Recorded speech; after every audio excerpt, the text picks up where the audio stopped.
छोड़ के ये मयंक तो और काजल के बर्बाद करेंगे चाहत रहे। तू बोलत काहे नहीं कि रात बोली ना। हम जहाँ भी गए रही तोरा का मतलब बा? और ये मयंक वैसे भी तोरा सारा के सारा सच्चाई बता देले होई। ये हमार बदला है काजल, बदला।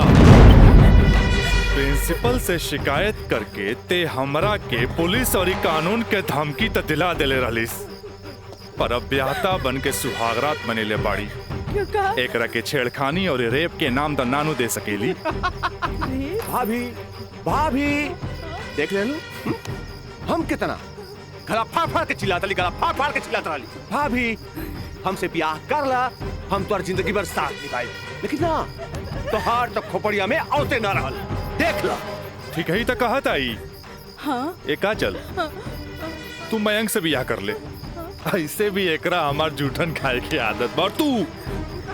तू अब बस हमारे को जूठन बारू, जूठन जूठन।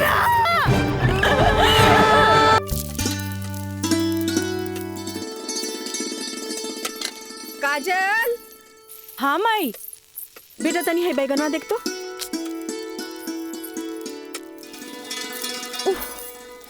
तोर भरता बन जाए ना, तनी दोनों जने के प्लेट में डाल के दिया। ठीक बा माई, तबले हम चाय लेके आवा तनी। ई लिए लिट्टी चोखा।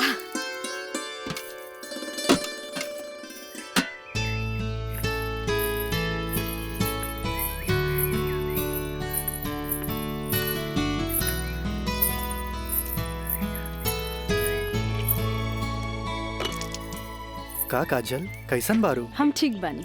नोट्स लेनी की ना? अरे कैसे ना लेती, तहरा हाथ के पंजाबियन के भी फेल करे वाला बैंगन भरता जी खाए के रहे। ठीक कहला मिथिलेश, अपने काजल के हाथ के बनावल भरता के कारण ही सगरो रिश्तेदार के आवन जावन लागल रहेला जी, वरना ये मोबाइल तो रिश्ता नाता के अलगे ही कर देला सर। जी बिल्कुल सही कहनी। काजल, हाई ला अपन नोट्स। हमार अंदाजा है कम से कम इमे से 2-3 सवाल तो जरूर आई। अरे खा भी मिथिलेश, लिट्टी ठंडा हो जात बा। अब ऐसे भी 2 दिन तक लेता ही नोट्स के हाथ लगाए वाला नहीं की, काहे कि 2 दिन के बाद फ्रेंडशिप डे जो आ रहल बा। हाँ। रउआ का समझा फ्रेंडशिप डे? दे 300 रुपया। 300 रुपया? अरे काजल के फ्रेंडशिप बैंड खरीदे के बा। है, और चढ़ाओ अपना बेटी के माथा पर। है फ्रेंडशिप डे, काहे ना कोनो मजिस्ट्रेट से ब्याह कर ले लो। अरे करम में तो पेशकार लिखल रहे, तका करती है? काम आई। हमार बाबूजी की कम समझे लो, मजिस्ट्रेट तो आइला जाइला, बाकी हमार बाबूजी की तो सारा जिला जवार जानेला। का मिथिलेश बाबू? हाँ हाँ बिल्कुल ठीक कह लू। ये दोस्ती हम नहीं तोड़ेंगे, तोड़ेंगे दम मगर तेरा साथ ना छोड़ेंगे।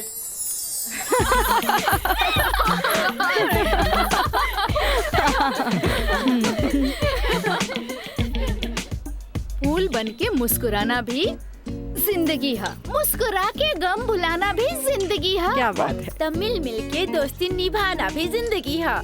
अच्छा, हमने के दोस्त तो बरले बानी, बाकी तू कैसन दोस्त की बात कर रहल बाड़ू? ई हमरा समझे में ना आइल। सपना, तू समझ लू का? ना, हमरा तो बिल्कुल ही समझ में ना आई। वही तो। ई का समझी, बाकी हमरा समझ आ गईल। कहा तो बता दी। अरे बताओ बताओ।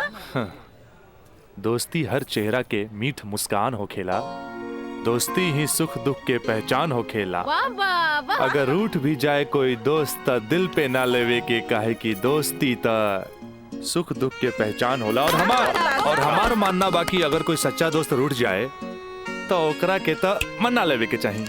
बिल्कुल सही। बाकी हम एक कर जरूरत ना समझी, काहे कि बुरा दोस्त कोयले के समान होकेला, गरम होके तो हाथ जला देवेला और ठंडा होके तो हाथ काला कर देवेला। बड़ा आए दोस्ती समझावे वाला। तू लोग सुना इनके प्रवचन, हम जाते हैं। अरे तरी रुका तो।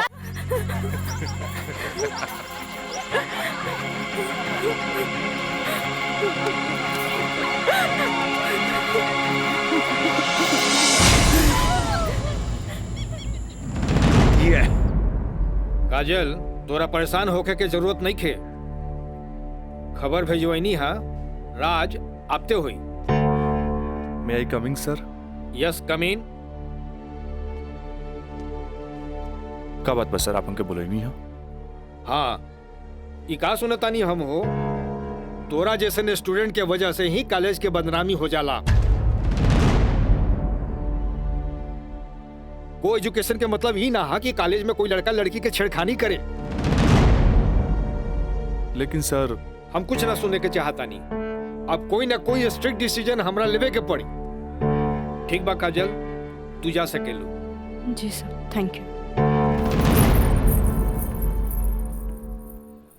लेकिन सर हम ऐसा क्या कर देनी है कि काजल आपके लगे हमारी शिकायत लेके आ गई है? शुक्र मनावा कि वो हमारा पास आ गईली। अगर पुलिस के पास जईती त सीधे अरेस्ट हो जाता। बुझला, आजकल ऐसन कानून आ गइल बा कि एकरा में बेलो ना मिलेला, सीधे जेल होखेला। बाकी सर वहाँ और भी तो लड़का लेके रहे। हाँ, अरे इहे तो हम कहे के चाहत नहीं तोहरा।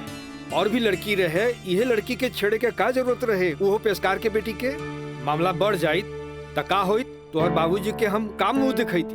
आइंदा ख्याल रखी है, तू जा सकेला। ठीक बा सर, थैंक यू। मयंक भाई, बहुत टाइम लगिल प्रिंसिपल के यहाँ। अरे तो आबते हो है ना। का बात भइल? बड़ा टाइम लागत है। कहत रहे हाँ, ऐसन के काहे पटावेला जौन शिकायत लेके आवे, ऐसन के पटावा जौन शिकायत ना करे। तो प्रिंसिपल साहब गलत का कहत बड़ा? पता ना काजल में का देख ले बड़ा कि वही के पीछे भागा जात बड़ा। तोहनी के ना बुझाई, हमरा ओकरे पटावे में मजा आवेला जौना के पटावल मुश्किल बा।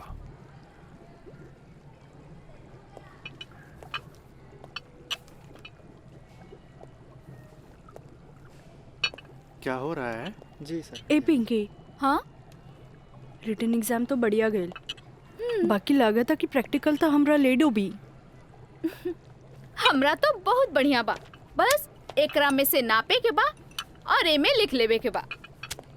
अच्छा बतावा, का करी? इसमें का डाली? एकरा में ई एसिड डाला। ये? हाँ पक्का? हाँ।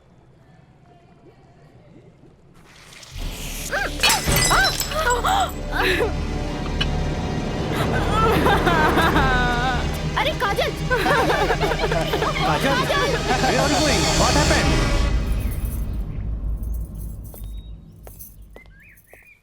प्रणाम माँ जी। प्रणाम, बैठा। अकेले पेशकार साहब कहाँ रह गइलन? उहे बतावे के बा जे आज उनका कचहरी में देर होखी। अच्छा अच्छा।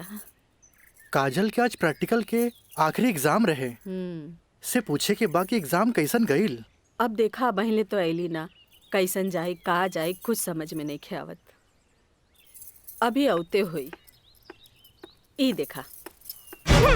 अरे का है? अरे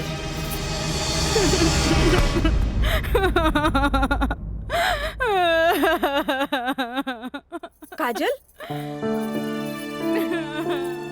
काजल, ए काजल, का भइल? अरे हमनी के अनदेखी करके यहाँ के रोवे लगलू। अरे का भइल? परीक्षा तो ठीक से गई ना? अरे बोल। प्रैक्टिकल खराब हो गए, एन वक्त में टेस्ट बुक टूट गए। हम फेल हो जाए भाई, हम फेल हो जाए। अरे का काजल, तू तो बड़ा जल्दी निराश हो जाली। अब केमिस्ट्री थ्योरी में जहाँ तक हमनी सोचले रहनी, कम से कम तोहरा के 40 मार्क्स तो मिलबे करी। अब प्रैक्टिकल में मार्क्स नहीं हो मिली तब पास होके से के रोकी? बाकी मिथिलेश बाबू, हम तो प्रैक्टिकल में छोड़ के आ गए नहीं। अरे तो का भइल? इन्विजिलेटर 0 ही दिहन ना, इतना हदीर काहे होत बारू? हाँ, एग्जामिनर अगर एकरा के इशू बना ले, अब माइनस मार्किंग करें, तब बे फेल होए के बात हो सकेला। अरे तो रो रो के हलकान भैला से का पास हो जेबू? ई देखा था, जा मुँह हाथ धो, भगवान सब ठीक करिए। जा। का ठीक करिए? अरे अब कहा होई कुछ समझ में नहीं क्या, कुछ ना बुझाता हमरा के। माँ जी, अब रहुआ परेशान मत होई, एकर थ्योरी पेपर बहुते बढ़िया गईल हा।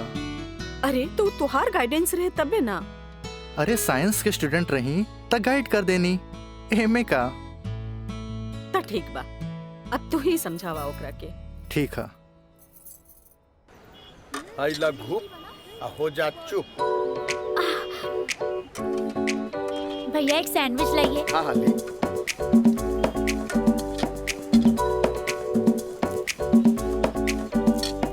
मुझे भी तो दो, और तीखा बा। भैया जल्दी से दो ना, मुझे भी। लेकिन छोला थोड़ा ठंडा हो गया है ना? अच्छा बा, ठीक बा। भैया रायदा अब हमरा के चाहिए बस। अरे खाना यार, कहे अभी से एग्जाम में फेल हो गए लुका। हाँ कहे चिंता में बड़ू हो। हाँ चिंता ना रही का, थोड़ा नहीं के। Excuse me girls. काजल, तू तो बुझाता कि अभी लेक हमरा से नाराज बाड़ू। अरे नाराज तो हमहू रही तारा से, पर हमरा हमार दादाजी के सिखावल एगो बात याद आ गई। कोई भले ही बोए तोहरा ला काटा, तू बोए ओकरा ला फूल। देखा काजल, तू तो प्रिंसिपल साहब से जाके हमार शिकायत कर देलू, पर हमरा हमार दादाजी के सिखावल उ बात याद आ गई। भाई तो उनकर पोते नू, हम जकरा चाही लेनू ओकर पूरा ख्याल रखी ले, है ना? देखा है ने, और ये बात के पता तोरा बड़ा जल्दी लग जाई, बुझाइल? गर्ल्स, आप लोग के रिजल्ट आ चुकल बा। अच्छा। और ये क्लासरूम में आप लोग का रिपोर्ट कार्ड बट रहल बा। जाई जल्दी चला। अरे जल्दी चला चल। ए काजल, कांग्रेचुलेशन, आपके केमिस्ट्री के प्रैक्टिकल में 20 में 20 मार्क्स मिलल है। Mister Raj, for your kind information, हम केमिस्ट्री प्रैक्टिकल एग्जाम ही छोड़ देनी है। ऐसे अपन कांग्रेचुलेशन अपने पास रखी। हाँ। Roll number 31। यस सर।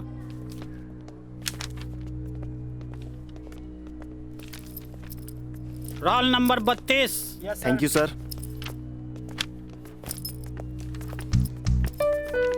Roll number 33। यस सर। Roll number 34। यस सर। Roll number 35।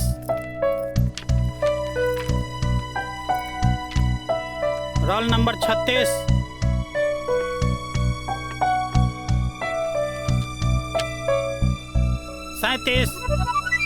Roll number 38।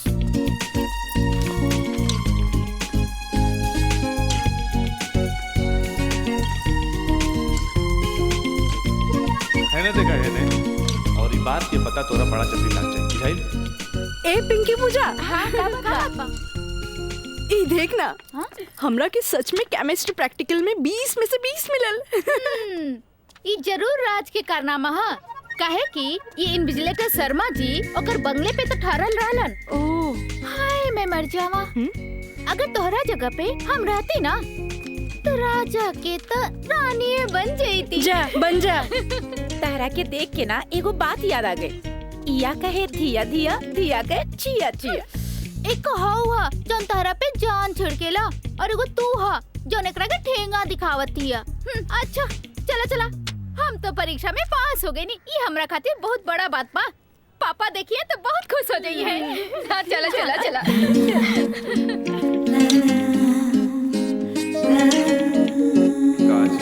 दादाजी के सिखावल एगो बात याद आ गई। कोई भले ही बोए तोहरा ला काटा, तू बोए ओकरा ला फूल। ई ले। अरे भाई, अपोजिट टीम आ गई बा, हमनी के का होई? अरे आ गेल त का भइल हो? अभी तो टाइम बानू मैच में। टाइम बा त का एहिजे बैठ के टाइम पास करबा? ए, जब हमनी के मैदान में जाएम नु तो देख के थर्रा जाइलो, ठीक बा? अब चलो जौन होई तो मैदान में देखल जाई, उहे देखल जाई। चलो राज भाई। बॉल दे। तोहनी के इतना हड़बड़ी बना तब बड़ा सन, हम आवाता नहीं। चलो लोग, चलो आवा।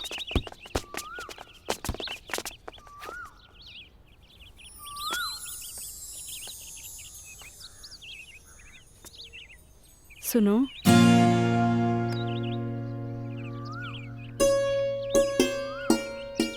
सॉरी राज, हम तोहरा के गलत समझनी। तू तो सच में दिल के राजा बाड़ा। और तू ये राजा के दिल के रानी। ए काजल, हम तारा के बहुत चाहेनी। Thanks for chemistry practical marks. WhatsApp number मिली का? व्हाट्सएप? हाँ ठीक बा, ले ली। 8291 71 7752। 8291717752।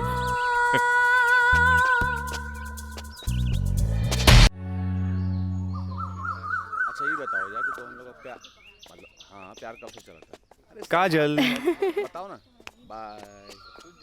काजल, हम दोनों एक दूसरा से प्यार करेले, फिर भी तू हमरा से दूरी बना के काहे रहेलू? राज, हम कोनो ऐसन वैसन लड़की ना है। जब तक शादी ना होखे तब तक हमनी की दूरी बनौले रखे के चाहिए। गुड, तहारी ये आदा हमरा के निक लागेला। हेने सुना? हाँ? देखा राज, तू हमार कोनो फायदा ना उठा पाई बा। एक मिनट हम आओ तनी।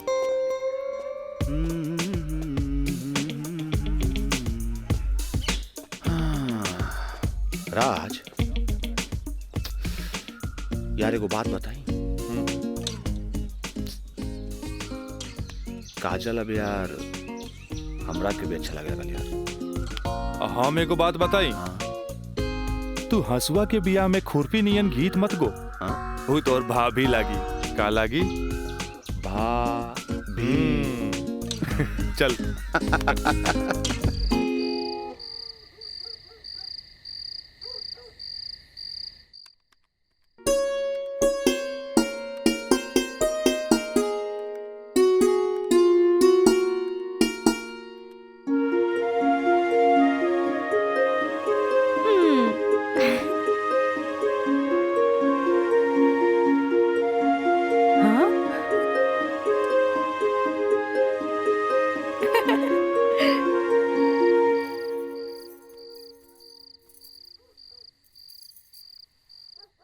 घर के सब काम निपटा ले लू? हाँ।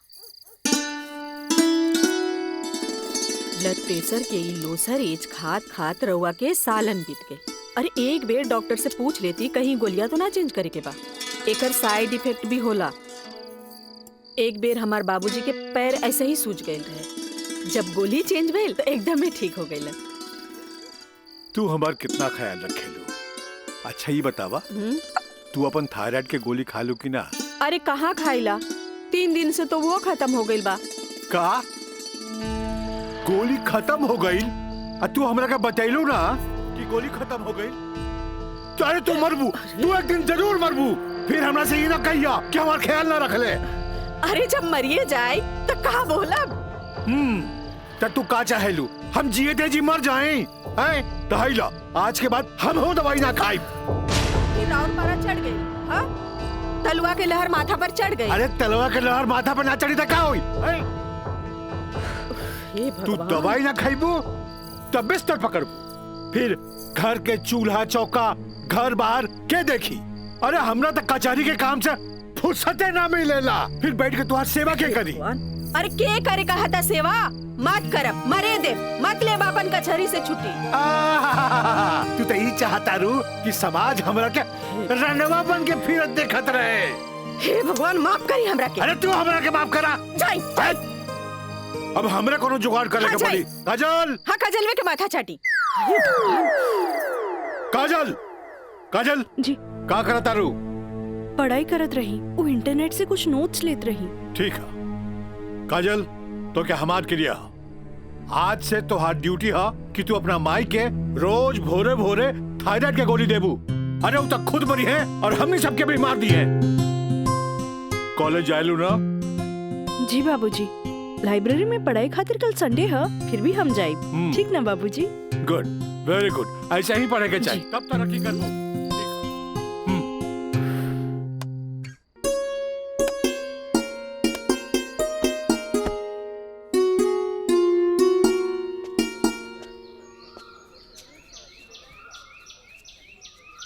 काजल।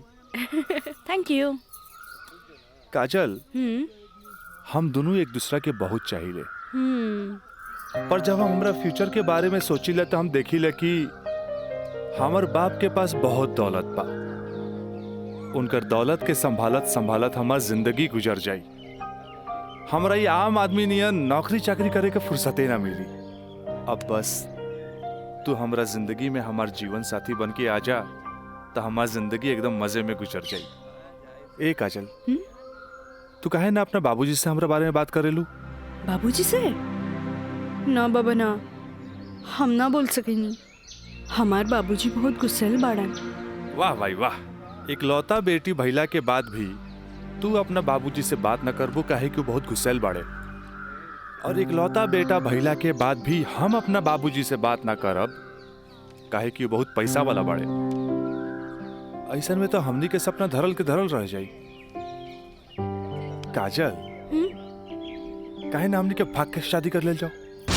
बिना बतैले भाग के शादी कैसे कर सकेनी? हाँ काजल, हफ्ता भर के तो बात रही। हमनी के भाग के कहीं भी शादी कर लेल जाए और ओकरा बाद अपना अपना बाबूजी के बता देहल चाहिए। सोचत का बाड़ू तारा से ऊंच कूल और धनाट घर के हई।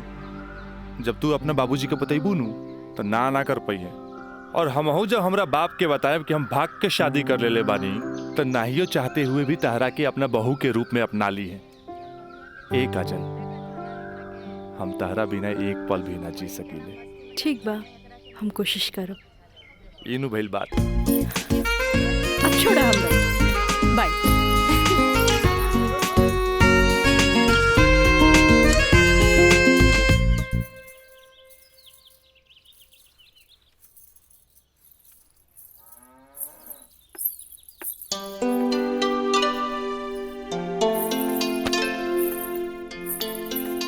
काम आई थोड़ा सा आराम नहीं किया होत का? जब देखा काम का सिर्फ काम ही करबू।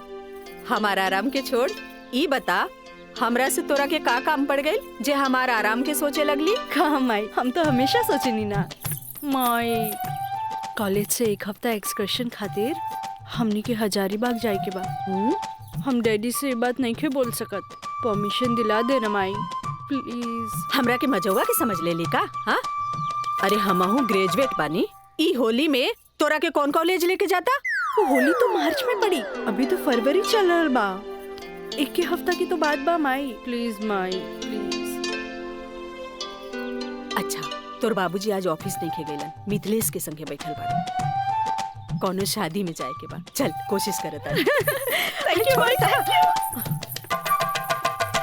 मिथिलेश, वो कहल जाला ना कि हाकिम के गाड़ी या घोड़ा के पिछाड़ी ना रहे के चाहिए हैं?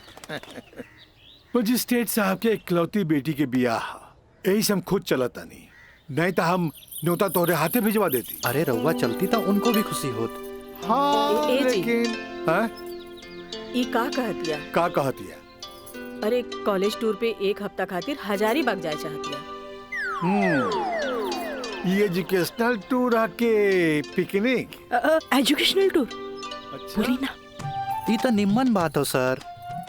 स्टूडेंट्स के बाहरी दुनिया देखल उतने जरूरी है जितना विषय के ज्ञान। ठीक है, एजुकेशनल टूर है तो मैं अलाउ करता नहीं, बाकी नो मटर गस्ती, ओनली पढ़ाई। जी पापा। ये बतावा इस सब में कितना खर्चा आई? 2-3 हजार पापा। तू हमारे से 5,000 ले ला, ठीक है? थैंक यू पापा। चलो तू हमरा के दिखावा कि वो न्योता के कागज तैयारी के लिए बांध देले बानी। चलो आए। मिथिलेश, हम आवत हैं, बैठो। जी सर जी। Thank you so much Mithilesh बाबू। अगर रउआ ना बोलती तो ये हरगिज ना मानतन। अरे वो तो हम तुहार मुंह देख के साथ दे देनी। जा मजा करा। कैसन लागल? वाह, सो ब्यूटीफुल। ये कहाँ लेके आ गई ला? पहले चला था तब ना पता लगी। उतरा। अरे स्टैंडवा कहाँ चल गई?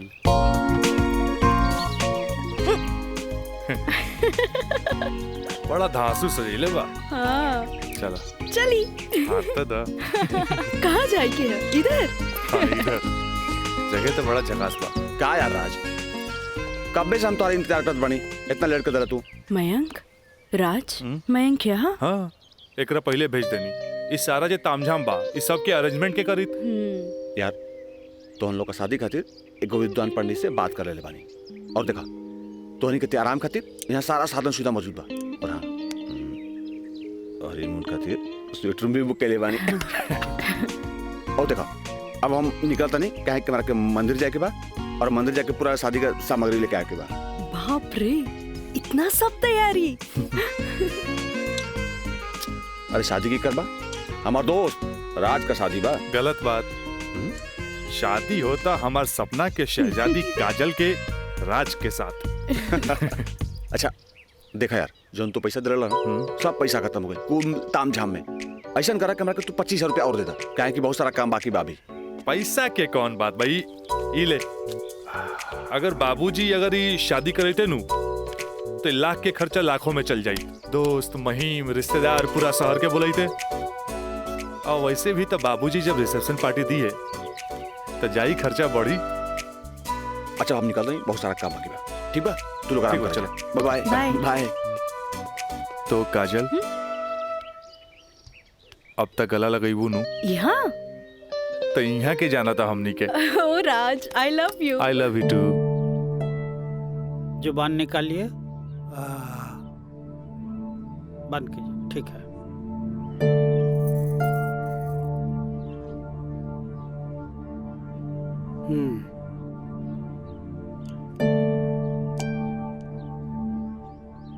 सांस लीजिए और जोर से।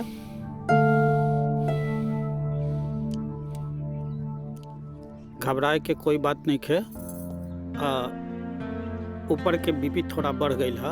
अच्छा से लागता कि काम के प्रेशर ज्यादा बा। जी नया मजिस्ट्रेट आइले हाँ से कुछ ज्यादा ही फाइल इनके हवाले कर देले हाँ। ठीक है ठीक हो जाई। अभी आंख लगल बा सोए दिन का के। और हाँ पानी पियावल करी काहे कि पानी पियला से पेशाब यानी यूरिन पास हुई तो रिलैक्स हुई है। जी जी बाकी दवा वही चली। जी डॉक्टर साहब। जी डॉक्टर साहब हाईली अपन फीस। ई का करतानी जे आदमी पेशकारी में हमरा से कहियो फीस ना ले ले उनका से हम फीस ली रह दी। डॉक्टर साहब थैंक यू। प्रणाम डॉक्टर साहब।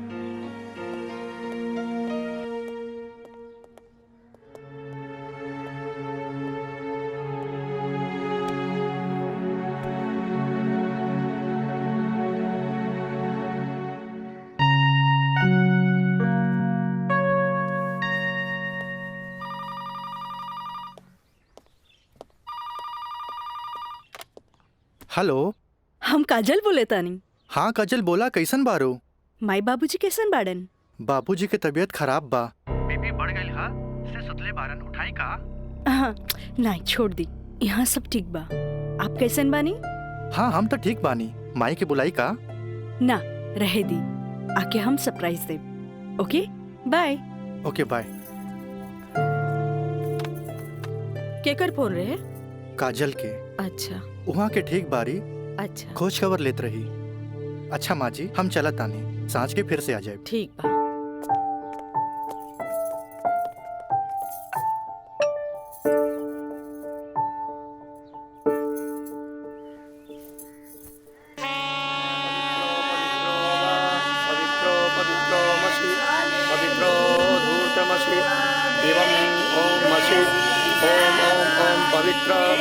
पवित्राः केशवाय माधवाय सर्वेश्वराय अपितु स्वाहा तत्पुरुषाय स्वाहा। ओम नमः स्वदन्ताय सहस्राक्षाय सहस्रपदे पूर्वशे पवित्रमशे सर्वभूतमशे चन्द्रमशे ओमाय ओम ओम ओम ओम शुभाय ओम पवित्रो वा पवित्राय नमः सावित्रे नमः पवित्रे नमः तत्पुरुषाय सर्वेश्वराय नमो नमः।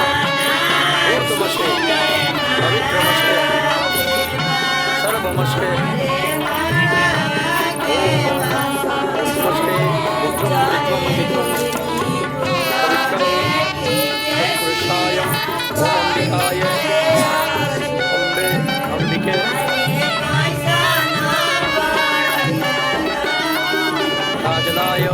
राजाय नमो नमो नमो नमो देवा संपन्ना भवतु।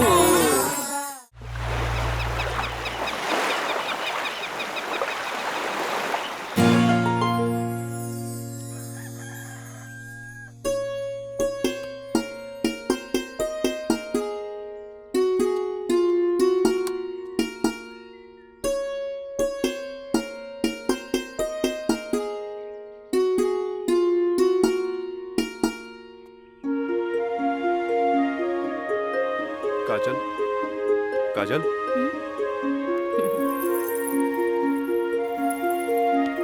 Good morning. Good morning. उठे के मन तो हमरो ना करत रहे, पर खाली सुतल रहला से जिंदगी ना नु चली।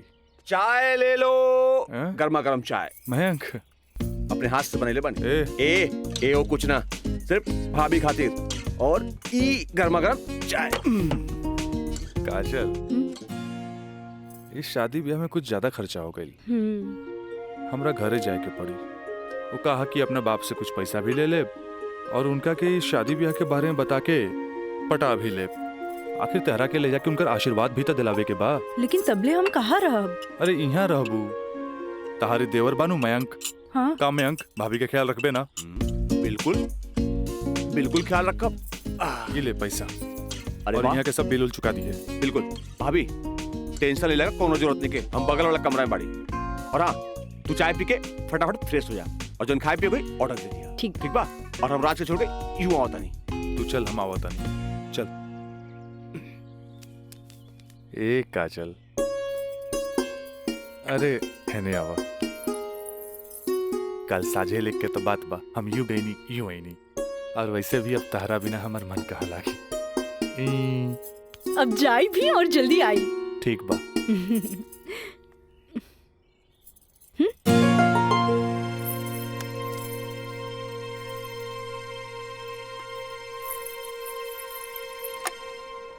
हेलो, हाँ।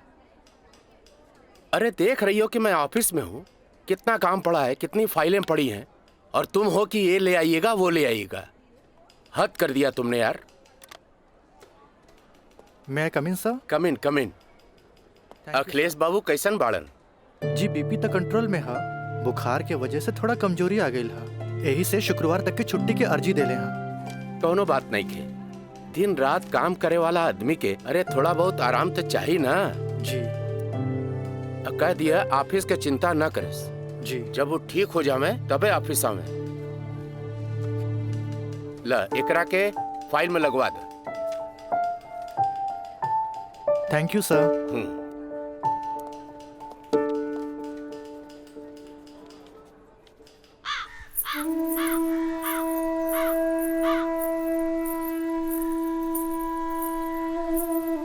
अरे भाभी, आइए बेटी।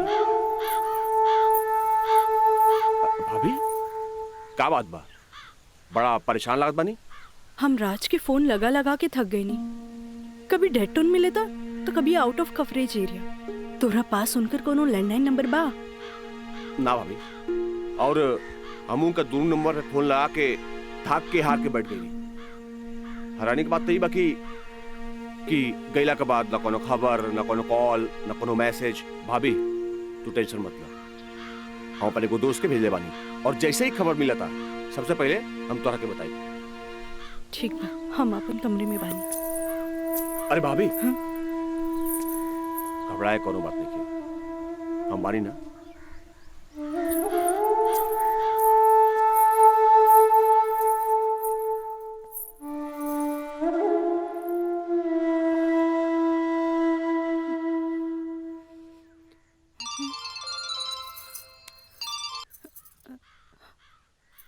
काजल, ट्रिप कैसन जा रहल बा? ट्रिप ठीक बा। का बात बा? तोहार आवाज में खनक नहीं खे? नहीं, ऐसा कोनो बात नहीं खे। हमार मतलब सब ठीक बा।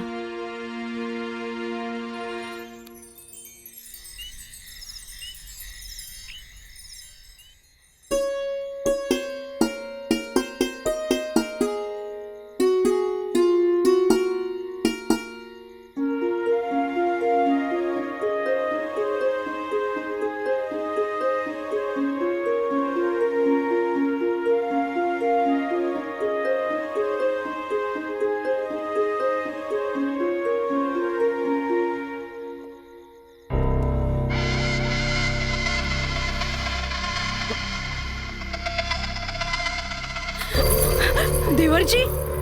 मयंक, ये क्या बदतमीजी है? चल जा यहाँ से, वरना राज के बता दे। किसे? राज से? राज से? वो भाग गए? हाँ? आवेला नहीं के? हाँ? तोरा क्या पता? हाँ? ये भी कुछ हो रहा बना? सब ओकरे प्लान के तहत हो रहा बा। वो तो तोरा के भोग के और भौरा जैसन चूस के भाग गए। काजल, पता बा, जब तो के पहला बार देख ली तो पहली नजर में हमके पसंद आ गई। हाँ, हम तो के दिल से चाहे लगी। काजल, आज दिल से चाहे लगी। तुझे कहा तारा का सच बा? सच ना, 16 आना सच बा। ये बात हम तुझे बहुत पहले बता देती, लेकिन क्या करी, ये मेरी हमार मुंह बन के तरस। देखा, तू गरीब, हम गरीब, हम तो क्या अपने काजल? हाँ, हमसे ब्याह कर ला, हम तो क्या अपने, हम तो क्या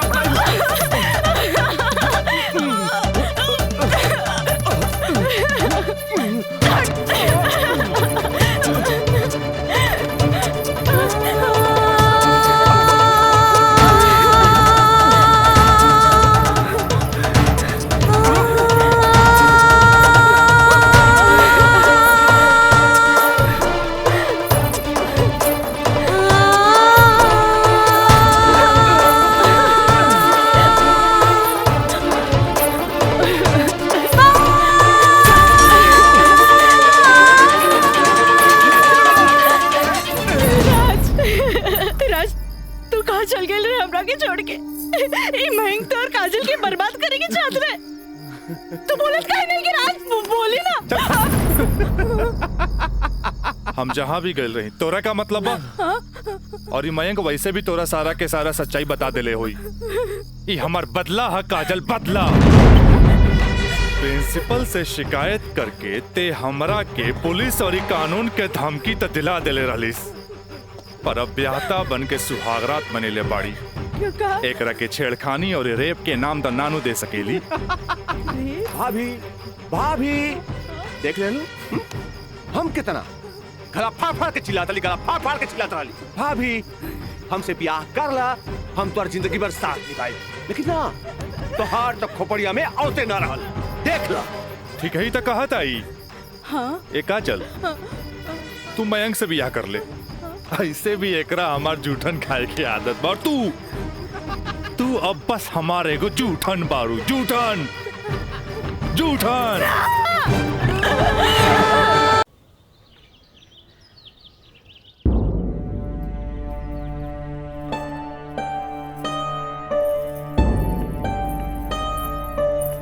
काजल, काजल, कहाँ भइल मई बाबूजी के? अरे ये ठीक बाड़न, दवाई खा के सुतल बाड़न। रुका, हम उठा देता नहीं। ना मैं रह दे, आराम करी दे।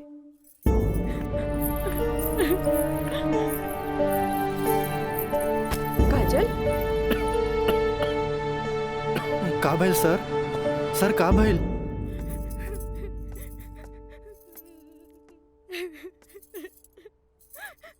काजल,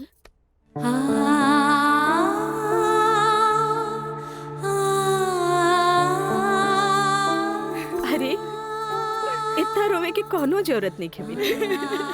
तोर बाबूजी ठीक बाड़न। अरे वो तो बुखार के कारण ब्लड प्रेशर बढ़ गई रहे। इतना परेशान मत हो, इतना परेशान मत हो। माई, हमरा से बहुत बड़का गलती हो गई। हम एक्सकर्शन में ना गए रहे, बल्कि हम अपन बॉयफ्रेंड के साथ गए रही,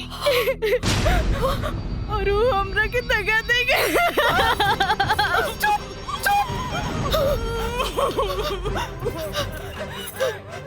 सच सच बता, सच सच बता, का भाई तू ठीक तो बाड़ी ना? तू ठीक तो बाड़ी ना? हम ठीक तो ना बानी माई। माई तू हमरा के एक वचन दे कि तू हमरा से दोबारा कुछ ना पूछबे। जो भाई बहुत गलत भाई, बाकी हम अपने आप के ठीक कर ले माई, अपने आप। काजल,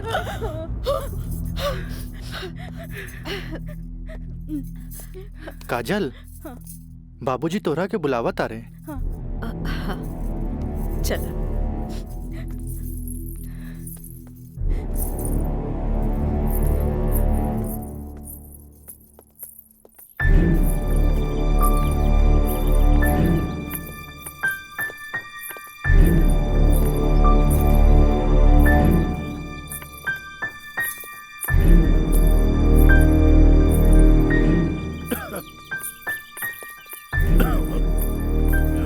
प्रणाम बाबूजी।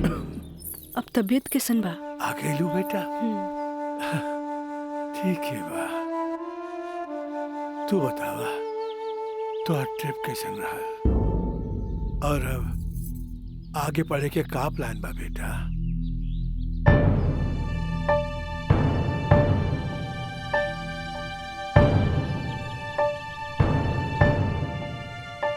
बतैलू ना बेटा? पापा हम वो साइंस ना पढ़ के लॉ पढ़े के चाहता नहीं। तो ओकरा में का बात है बेटा? विषय कोनो खराब ना होखेला, पर जरूरत है तो ओकरा में अच्छा करे के। अगर तू लॉ ज्वाइन करे के चाहता रहो तो लॉ ज्वाइन कर ला।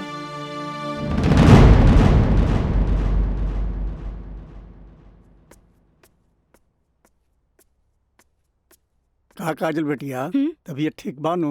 क्लास कब के खत्म हो गई? तू बैठल वारू बंद करे के रहे। हाँ काका, रूम लॉक कर दी। हम तो बस ऐसे ही बैठ गए रही। अच्छा।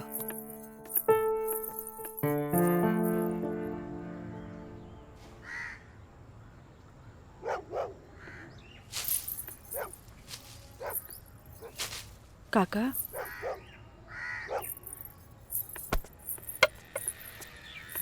अरे बिटिया, तू फेर आ गेलू? अरे हम कई साल से देख रहल बानी कि हर 3-4 महीना पर तू आ जालू। पर बिटिया, राजा तोहरा से नइखे मिले चाहता। वो बड़ लोग हवन, उनकर जिंदगी में तारा जैसी लड़की की कीमत चाय के कुर्बा के बराबर हा, जे पी के फेंक देवला। काका तोहरा का लागता कि हमें को फिकल कुर्बा है? नहीं बिटिया नहीं, ऐसी बात नहीं की। जे हम देखिला से बताइनी बिटिया, हम उनकर घर के नमक खैले बानी। फिर भी जब जब तू आयलू हम उनका बताइनी, पर राजा बाबू है कि एक कान से सुने ना और चल जालन। पर बिटिया, हम वहां के नौकर हैं। फिर भी अगर हम तारा काम आ जाई ना तो हम अपना एक बहुत खुश नसीब समझब। काहे कि तू जब जब आवे लुनू हमारा देखल नहीं जाला बिटिया। काका अब की बार उनसे कह दिया कि काजल आखिरी बार आयल रहे, एगो घड़ा रहे जेकर पानी ऊपर तक भर गई।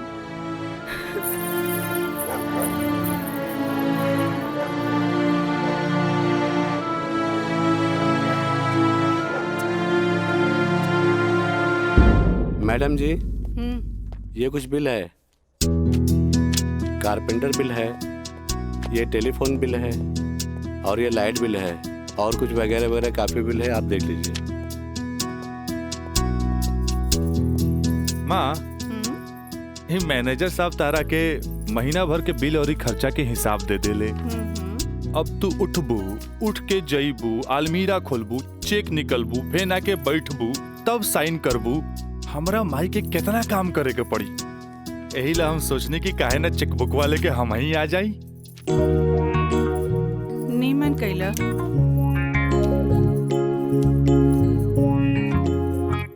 अच्छा,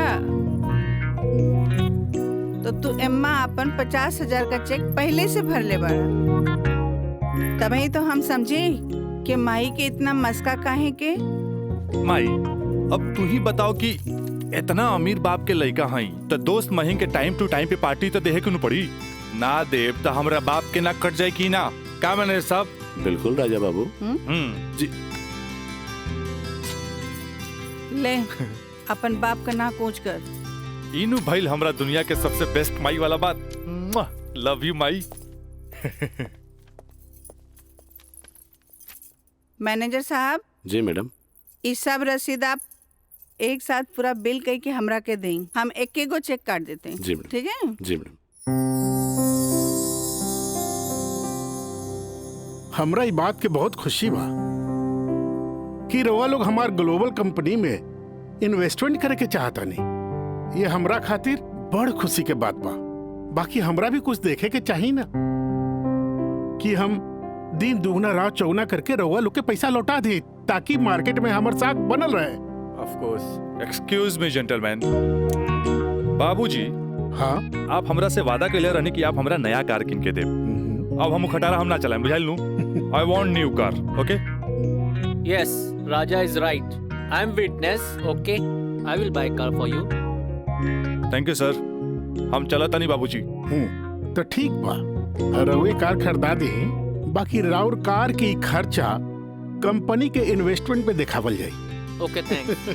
जेपी साहब आपका बेटा तो हीरो लगता है। आखिर बेटा के करा हमरे नु। अरे यही तो उम्र में ऐश करे के।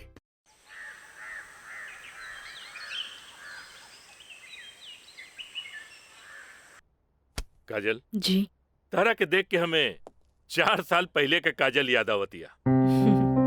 याद है तारा के मिथिलेश के साथ डरत डरत तू हमरे चेम्बर में आ ललो लॉ कॉलेज में एडमिशन खातिर हैं। ई कानून के पढ़ाई कैसे एगो लड़की के बहादुर और समझदार बना देवेला। काजल हम चाहता नहीं कि पहला केस तू खुद अपने लड़ा कैसन रहे। लेकिन सर तू घबरा मत।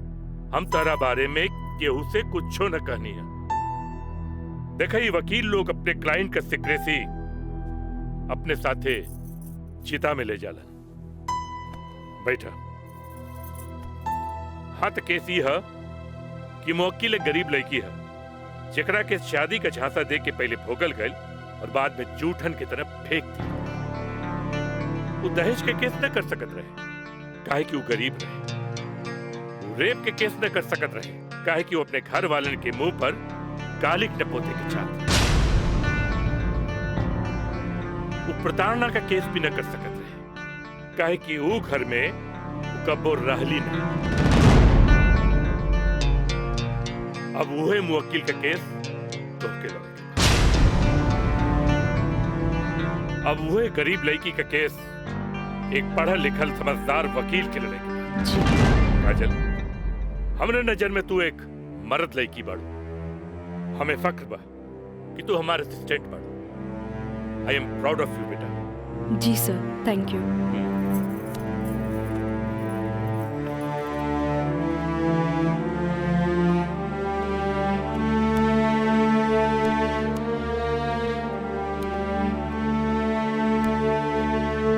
बाबूजी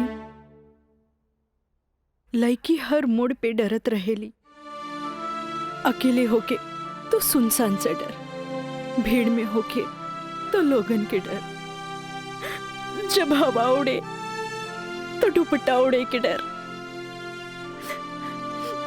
केहू घुरे तो ओकरा आग के डर, बचपन में माई बाप के डर, बड़ होके तो भाई से डर। सिर्फ डरत रहेली, तब तक डरत रहेली जब तक ओकरा जीवन साथी न मिल जाए। और हमार जीवन साथी तो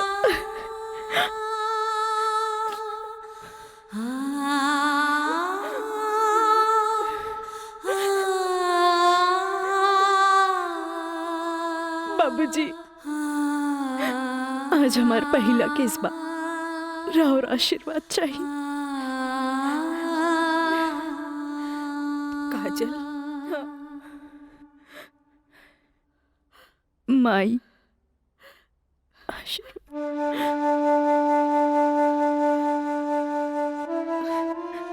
तू तोहरा के वचन तो हम दे चुकल बानी, कुछ ना पूछेंगे। बाकी जौन काम में तू लगल बाड़ा, हमारा आशीर्वाद बा तोरा के कामयाबी हासिल हो।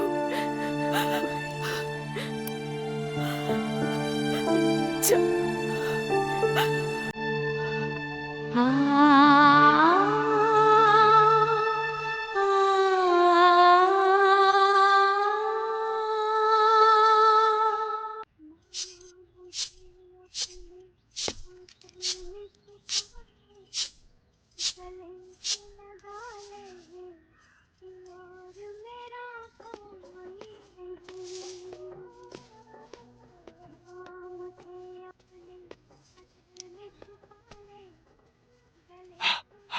माई हमरा के 7,000 रुपया चाहिए, नौकरी का फार्म भरे के बाद। का है वो तो हाथ दोस्त राजा, वो ना करेगा तोरी मदद। भाई अब हमारा के केहू को मदद की जरूरत नहीं है, खुद नौकरी करे के बाद, कमाए के बाद, कुछ बने के बाद। यही तो हम कहा था नहीं, उम्मीद हो चलल नौकरी ना करबे तो कौन बाप अपन छोकरी तोरा से ब्याही। हमरा का, हमार जिंदगी के का, आज है कल ना रहा, फिर बहुत हो गया भाई, चल पैसा दे। दे पैसा, तोरा से मुंह लगाए बेकार है। पैसा पैसा पैसा। हाँ हाँ दे।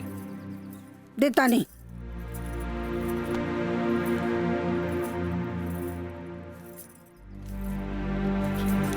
कितना? हम गिन ले ली, दे 500 और दे। ना नहीं 500 और दे। का है? 3,500 चाहिए। देनी ना। चल आप ठीक काहे मांगता रे? चल जा, पैसा चाहिए। एक बात कही, तू दुनिया का सबसे अच्छा माई है। चल मैं चलता रही।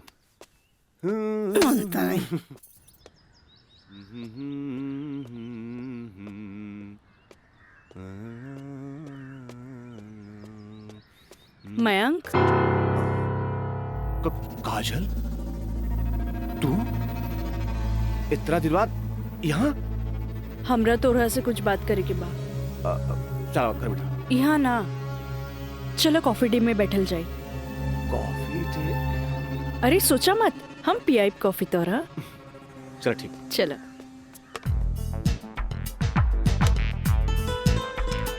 इला। Thank you. पिया ना।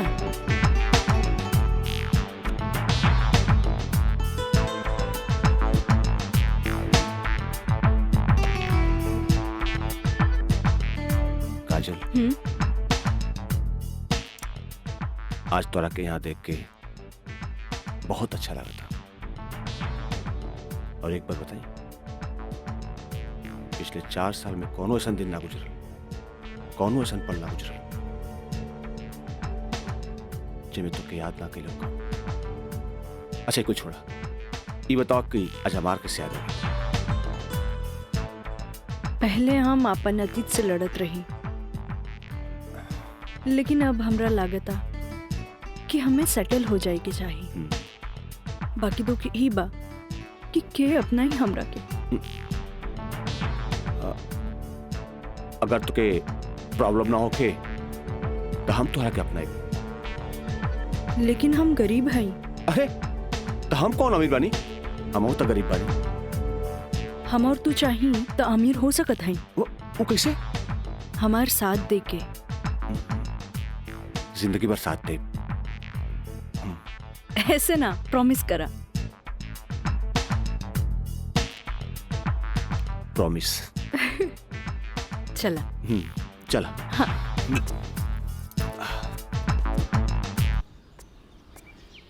मितलेश जी, कोनो देर तो ना भइल? अरे ना बाबा, पहले ई बतावा भइल का? मयंक से साथ देवे की वादा ले लेनी है। अब तू अपन मिशन में कामयाब जरूर हो जाएगी। आगे देखी, लेट्स गो। सुनी, एगो बात कही, सब कुछ जलना के बाद भी आप हमें हेल्प करत हैं, ऐसे हम कबो ना भूल सके। पहले तो ना, पर अब सोचे लगनी है कि जिंदगी के हर लम्हा में आपके जरूरत पड़ी। चल आप चली, तोरा घरे छोड़ दी।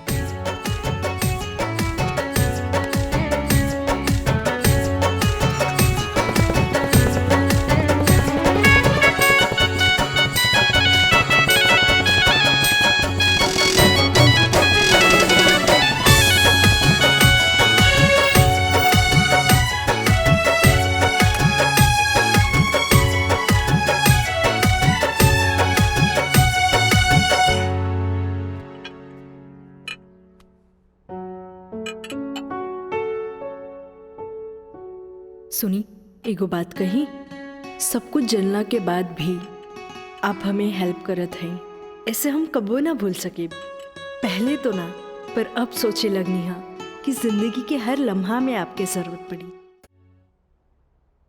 खाना लगा दी? ना भोला, आज तक ऐसा ही पेट भरल है। आज ना खाई बपने? ना। ठीक बा।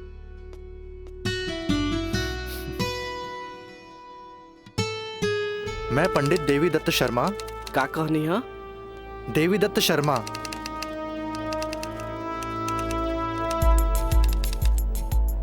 सत्रह मई के भाईल। अच्छा भैया तनी जल्दी करी, देर होता। ली। दी।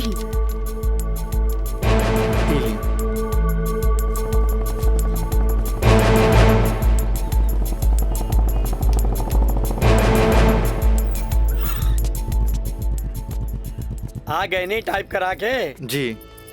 लाइन लाइन दस्तखत हम कर दी। एली।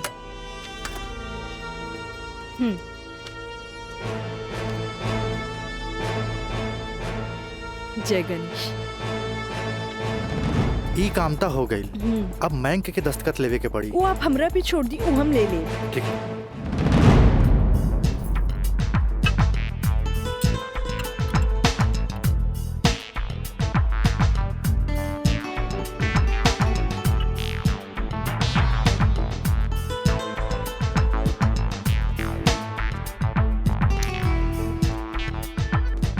हेलो। हाय। सॉरी यार, आवे में थोड़ा लेट हो गया। अच्छा यही देखा, हम तोरा खातिर काले कैल बने।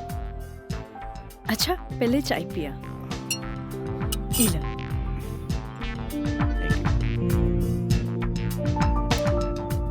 अंगूठी? सोना के? हाँ। वो है इतना हल्का? मन तो रहे कि हीरा के लेके आई थी, लेकिन का करी, पैसा का तंगी। अच्छा ई बतावा, खुशहाल जिंदगी जिए खातिर तोहरा कितना पैसा चाहिए? 20 लाख। अगर हम तोहरा पूरी 50 लाख दी तो कैसन रही? उसे ही रही, समझ ला अनार के आंख मिल गई। तो चला फटाफट ई पेपर पे साइन कर दे। अरे पढ़ा मत, यही से हमनी करोड़पति बन जाए। हाँ, हाँ ल। ठीक है। डॉलर भी कदम तो गिरब तो हर बहिया में ना।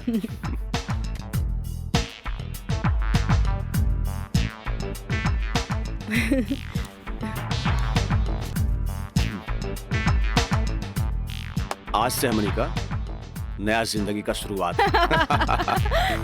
मीना, मंजू, रेखा, कस्तूरी के डांस देख के कुछ समझ में आयल? अरे सरकार के देख के बाजार बदल जाला, बाजार के देख के साहूकार बदल जाला, आ घोड़ा के देख के सवार बदल जाला, शिकारी के देख के शिकार बदल जाला। ऐसे ही मेहमानों के बदले पे सत्कार के भी बदल देवे के चाहिए। अरे पहले के जमाना कुछ और रहे कि मर्द नाजो आदा पर लुट जात रहे, लेकिन अब जमाना बदल चुकल बा। आज के जमाना के मर्द सबके कमर तोड़ नाच पसंद आवेला। जितने कमर हिलेबू और सीना झटकईबू, मर्द उतने जल्द तोहर दीवाना हो जाए। दिखाओ करके। अरे ऐसे ना, ये देखो। कस्तूरी बाई, कस्तूरी बाई। चाहे नसीब, चाहे नसीब। तक लिया। बहुत दिन बाद तशरीफ लेनी राजा बाबू। भला ऐसे भी केहू केकरो भूल जाला? आए, बैठो।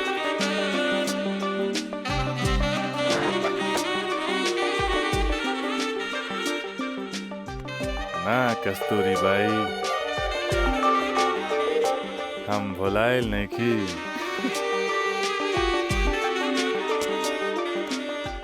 वो तो बस हमार शादी होके वाला बा। ओकरे तैयारी खातिर हम अपना माई के संगे खरीदारी में बिजी रही। फुर्सत पाते तहरा लगे आ गई नहीं। अच्छा एगो बात बतावा,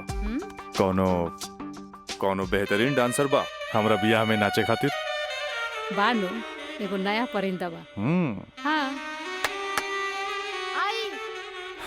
मंजू, राजा बाबू का उहाँ ले जा जहाँ आज निराली का प्रोग्राम होता। आई जाए।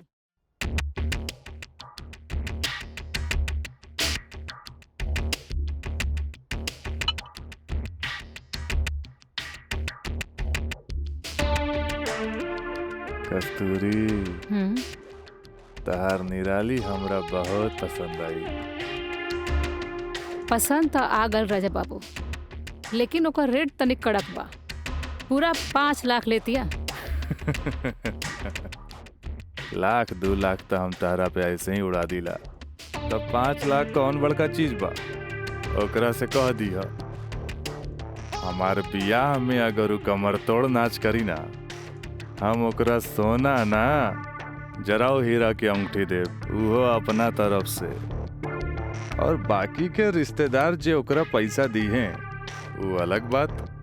एक कस्तूरी, हीरा के अंगूठी केहू ऐसे ही ना देवेला। अच्छा तो ऊ रवा दिलो दिमाग में इतना घुस गइल बिया।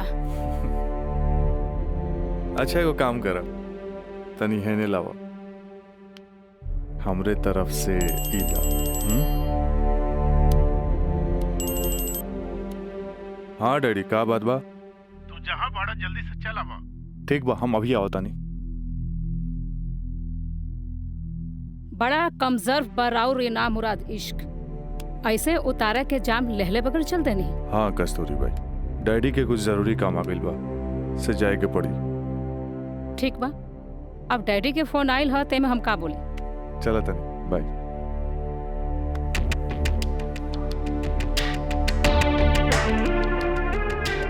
हीरा के अंगूठी तो दे गई, लेकिन तेरा दिल में गड़ल निराली के तीर निकाले के पड़े।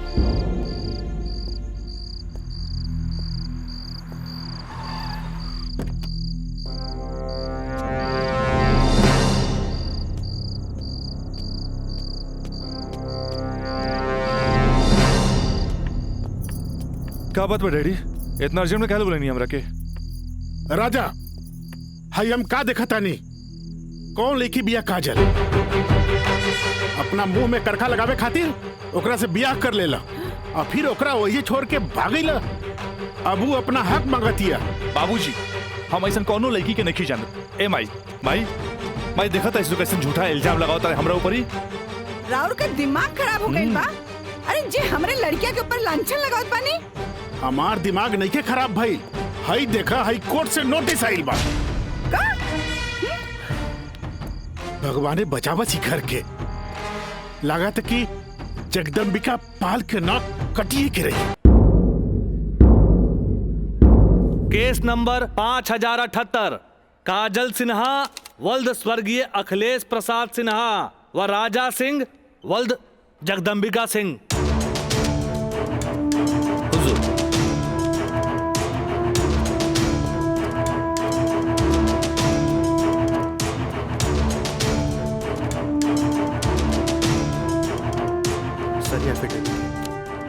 केकर? गवाहन के।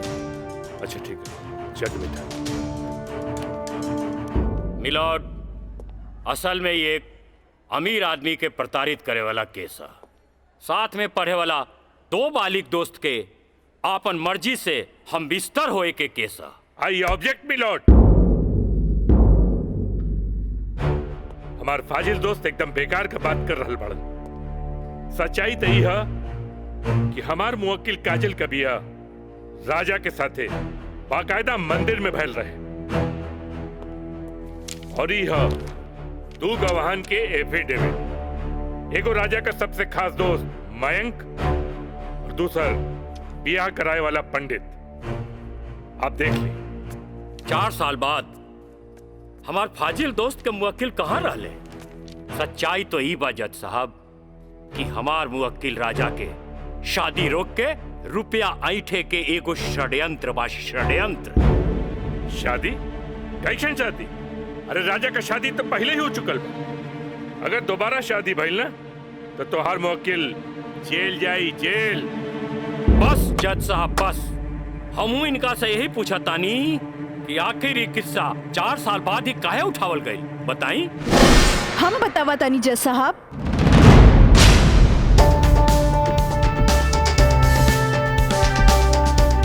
हम बताई।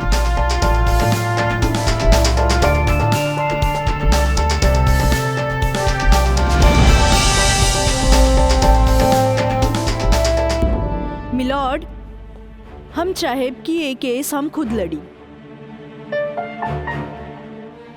ई रहल हमार बार ऑफ अटॉर्नी के रजिस्ट्रेशन।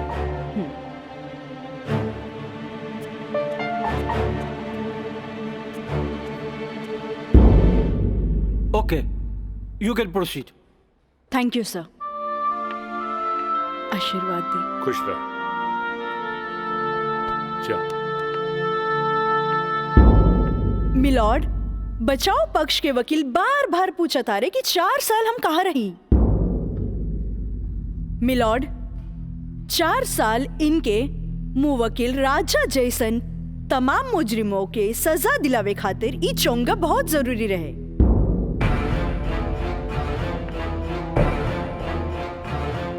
मिस्टर हैदर काज़मी साहब, अब समझ में आयल कि 4 साल हम कहाँ रही कि और डिटेल बतावे के पड़ी।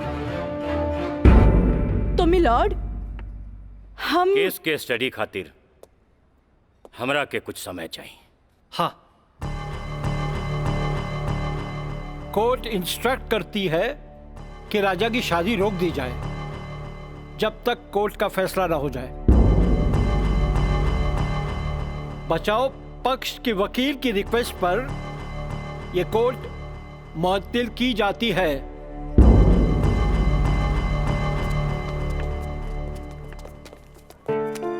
बहुत सही किया। देख के घबरा गई, तुरंत चल गया। बहुत अच्छा। ए वकील साहब, कोर्ट से समय काहे ले लेनी हो? तका करती तू हमरा के बतेबो ना कैला कि लड़की खुद वकील बिया। अरे तय से आपके का फर्क पड़ी? तू का समझबा कि हमरा का फर्क पड़ी? उ लड़की के आईपीसी आदि कानून के सब धारा मालूम हुई। एक खातिर हमरा के जीरा में सावधानी बरते के पड़ी। खैर तू चिंता ना करा, अब अगला तारीख लेवे दा हमरा के। वकील साहब, अगला तारीख रहुआ जल्द से जल्द ले लिहल जाओ, और रहुआ पैसा के चिंता एकदम न करब। हम पैसा के चिंता ना करब, अगला तारीख जल्दी ले ले हम। चलो चलो बाबूजी, चलो चलो।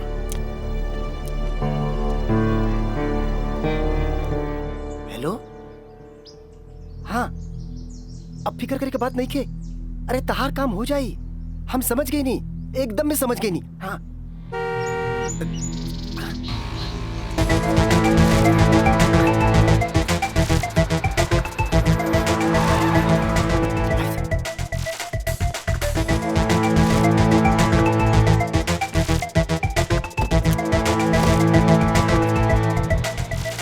हटा ना, ये पाइप पे कर दिया है। रखा था नहीं। हाँ,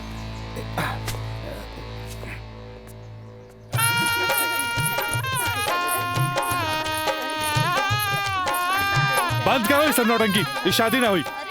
अरे हटा यार, ये सब हटा। अरे ऐसे ना शुभ बात काहे करता रहा? हम सही कहा था नहीं भाई, अभी भी ना हुई। अरे का, अरे तो हर दिमाग खराब हो गई लगा। बियाह करे से पहले हमरा से पूछ लेना रहा का? का जरूरत है ऐसा बियाह करे के? का करती? वैसे ना मानत रहे हम कानून से बचे के खातिर बियाह के नौटंकी कर देनी। तो जाके ओकरा बुला करके घर लिया बा। अरे बाबूजी, अगर ऐसा ला के खड़ा कहीं नू तो ऐसा कितना पतों से तारी घर भर जाई बुझाइल। तो फिर का करबा तू? अब हम देखें हमरा का करे के बा। बहुत हो गई, बहुत हो गई। हटा हटा सब। देखा देख रहा लू ना तू? एकर दिमाग चल गई बा।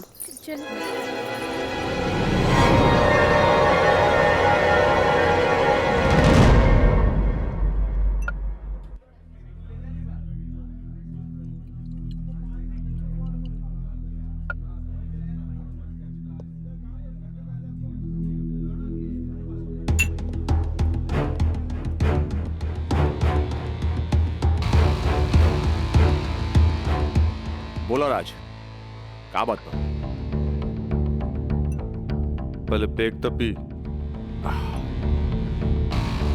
बहुत दिन का बाद मिलल बा।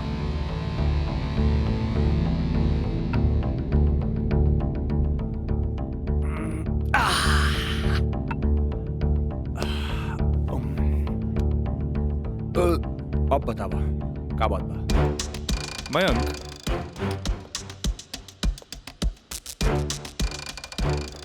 भाई तोरा अपन बयान बदले के पड़ी। एफिडेविट के बाद भी? दोस्ती खातिर।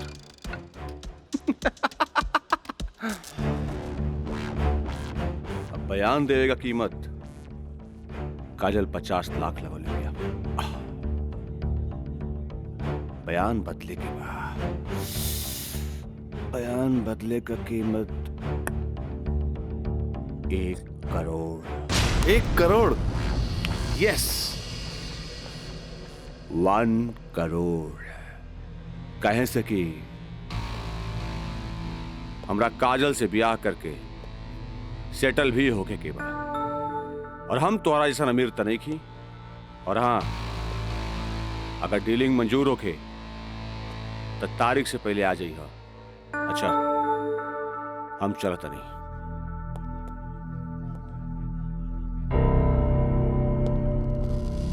हमार बिल्ली हमरे से में आओ।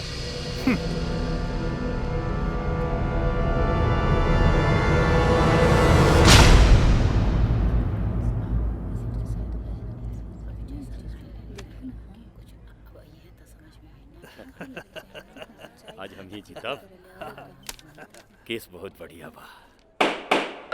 Order order. बचाव पक्ष अपनी बात रख सकते हैं। योर ऑनर, बचाव पक्ष के हमार मुवक्किल राजा के हम कटघरा में बुलावल चाहब। ओके, यू कैन।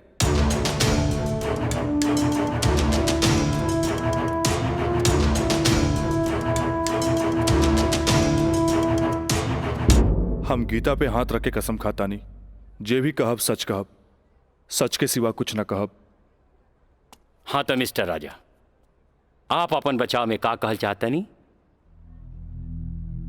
जज साहब, हम ये बात माना तानी कि हम और ये काजल कॉलेज के दिन से एक दूसरे के चाहता नहीं। अपना अपना मर्जी से हम दोनों भाग के शादी भी मंदिर में कर लेनी। होटल के बिल और ही शादी के खर्चा कुछ ज्यादा हो गए रहे, यही से हमरा घर वापस आए के पड़ल। पर जज साहब, हमार इरादा बिल्कुल नेक रहे। हम सोचनी कि हम घर वापस आके अपना पिताजी से कुछ पैसा भी ले लहब और उनका के शादी के बारे में कुछ सच्चाई भी बता दे। जज साहब, हम बिल्कुल निश्चिंत रहे कि काजल के देख रेख ला वहां हमार जिगरी दोस्त मयंक तो बढ़ले बा। पर जज साहब, जब हम वापस लौट के गई तो वहां के नजारा देख के तो हमार होशे उड़ गई।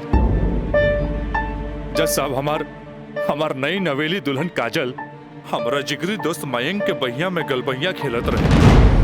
आई ऑब्जेक्ट मिलॉर्ड। ई सरासर झूठ बोलत जा रहलन ह। Objection overruled. मिस्टर राज, आप अपना बयान जारी रखिए।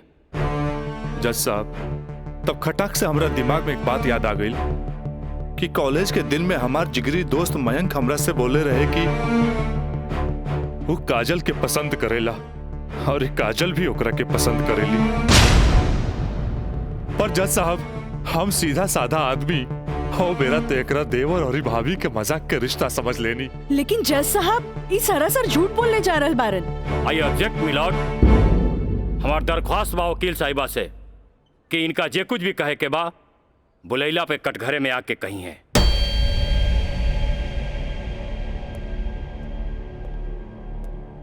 आप कंटिन्यू कर सकते हैं मिस्टर राज। जज साहब, कोई भी आदमी अपना बीवी के केहू दूसरा के बहिया में देखी तो ओकरा मन मस्तिष्क पर का गुजरी, ये आप अच्छे से समझ सकीले जज साहब। मिलॉर्ड, ई सरासर झूठ के पुलिंदा आपके सामने रखल जा रहल बा। कोर्ट के गुमराह करे की कोशिश कइल जा रहल बा। तया पानी ना कोर्ट के सही रास्ता दिखावे वाली। अरे घबराई ना, जल्दी ही रहुओ के बयान देवे के समय मिली।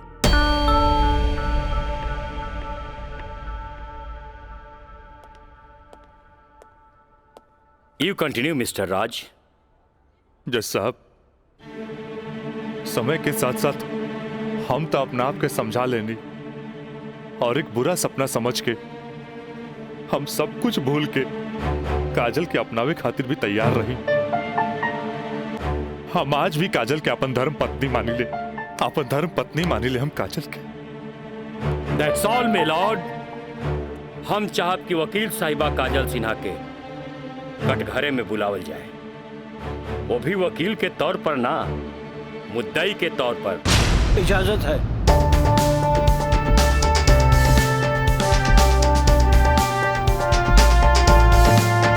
जाइए आप बैठिए। हाँ तो काजल सिन्हा जी, हम चाहब कि आपन प्रेम कहानी अपने ही जुबान से बयां करी। जज साहब, ये बात सच है कि हम राज से प्रेम करे लगनी। मतलब ई कि और पहले केहू से प्रेम करत रहनी, बाद में राज से प्रेम करे लगली? जी ना, पहले हम राज से नफरत करत रही, बुझनी? अच्छा अच्छा, तो नफरत प्रेम में बदल गई? जज साहब, हम अपन मर्जी से ब्याह खातिर राजी हो गई नी और माई बाबूजी के बिना बतैले ब्याह कैनी, जे बहुत बड़ भूल रहे। ब्याह कैनी तो सुहाग रात तो मनैले होई बुना। आई बताई, मर्जी से कि बिना मर्जी से मनैले रहलू? वकील साहब, दुनिया की हर लड़की जब अपन मर्जी से ब्याहली तो उस सुहाग रात भी अपन मर्जी से ही मनावेली ना। हम ए से पूछत रही कि जब सुहाग रात मनावत रहलू तब बगल के कमरा में राज के दोस्त मयंक रहलन ना। तका भइल, मयंक के हम शुरू से देवर के तौर पे देखत रही। अरे देखत भी रही कि मानत भी रही? मानत भी रही वकील साहब, मानत भी रही। जज साहब, यहाँ तक की कहानी तो महज एक कहानी बा जे हर लड़की के जीवन में आवेला। बाकी सेक्शन 420 तो यहाँ से शुरू हो गई कि एगो पति विश्वास में लेके अपन पत्नी के देवर के संगे छोड़ के चल जाला और उहे देवर अपन भाभी के इज्जत के तार तार करे में हर मुमकिन कोशिश लगा देला। बेचारी औरत कैसे भी अपन इज्जत और जान बचा के भाग चलेली और फिर पति मिल जाला और वही कहला कि जे कुछ भी भइला ओकर नाम अब तू रेप तो ना दे सकेलू, काहे कि वो शादी के बाद भइला।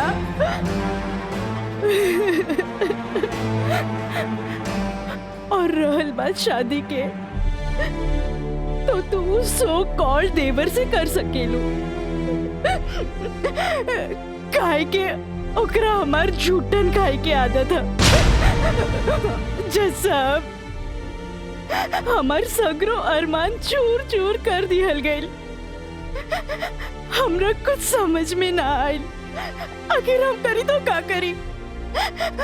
हम परिवार से मजबूर हो गए नी जज साहब।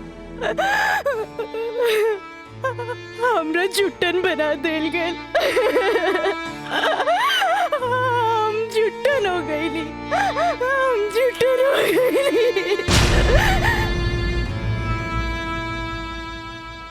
मिलॉर्ड, अब इनका मेलो ड्रामा झूठ हो या साच, इससे साफ जाहिर होला ई झूठन कहां बारी। जबकि हमार मुवक्किल मिलॉर्ड एक झूठा सपना समझ के इनका के अपनावे खातिर तैयार बा। इतना ही ना मिलॉर्ड, हमार मुवक्किल के पिताजी जगदम्बिका पाल जी एक लिखित बयान में मिलॉर्ड इनका के बहू बनावे खातिर तैयार बाड़े। इली काजल, जबकि राज, उसके परिवार और यहाँ तक कि उसके पिता भी तुम्हें एक्सेप्ट करने के लिए राजी है, फिर तुम्हें क्या प्रॉब्लम है?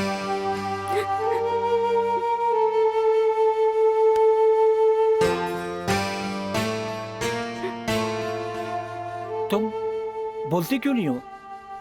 कुछ तो बोलो। मिलॉर्ड, वहाँ मर जान के खतरा है। वाह मिलॉर्ड वाह, जौन परिवार के जिला जवार में रिस्पेक्ट बा, जौन परिवार पर आज तक कोनो क्रिमिनल केस नहीं थे, वो परिवार के साथ इनकर जान के खतरा बा। Now picture is very clear milord. जज साहब, हम वकील साहब से ई पूछे के चाहतनी, जब इनकर मुंह वकील और उनकर पूरा परिवार वो लड़की के एक्सेप्ट करे के रेडी बा, तब उनकर घर में दूसर शादी की तैयारी काहे चलत रहे? हमरा त लागता कि ई लोग कानून के अंधा समझ के ओके बेवकूफ बनावे चलल बा। आज के लिए कोर्ट मुअत्तल की जाती है। The court is adjourned for further dates.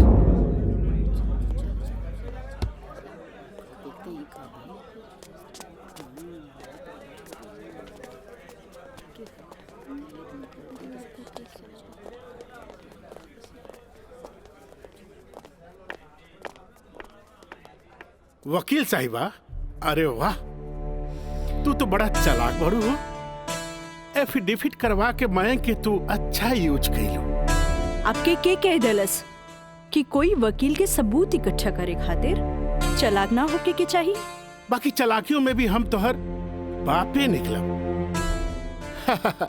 और अगला डेट में दूध में ऐसा पानी मिलाई, देखते रह जाओ।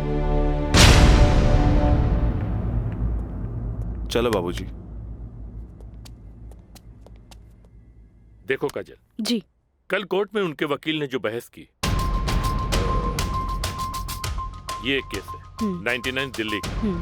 तुम्हारे केस से बहुत कुछ मिलता जुलता है। जी सर। और इसमें उसके पक्ष में फैसला हुआ था। मैं इसको अंडरलाइन कर दे रहा हूँ। ओके। हाँ। तो ये पॉइंट जो है, ये पॉइंट ध्यान से पढ़ लेना। जी सर। और कल तुम्हारी बहस में ज्यादातर ये बातें होनी चाहिए। ओके। समझ गई ना मिथिलेश? जी। थोड़ा ध्यान रखना, ये सारे पॉइंट्स इसके दिमाग में बैठ जाने चाहिए, क्योंकि सारी बहस इसी पर होनी है। जी। कल की बहस बहुत इंपॉर्टेंट है। जी सर। ये बुक ले जाओ, अच्छी तरह से इसकी स्टडी कर लेना। जी सर। ठीक है, जाओ बेटा। Thank you sir. God bless.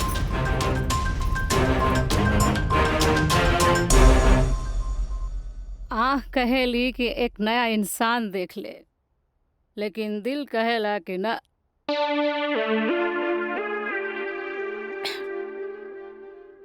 क्यों है शख्स एक दिन लौट के जरूर आए।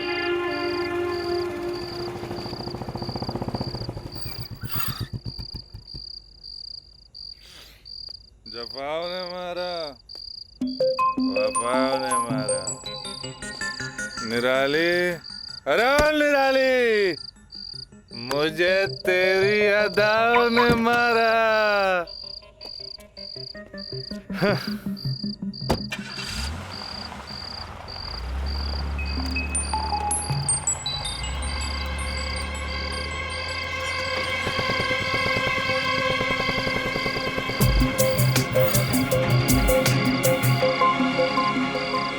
राज यहाँ प्रोस्टिट्यूट एरिया में?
चाय भी और जल्दी आई।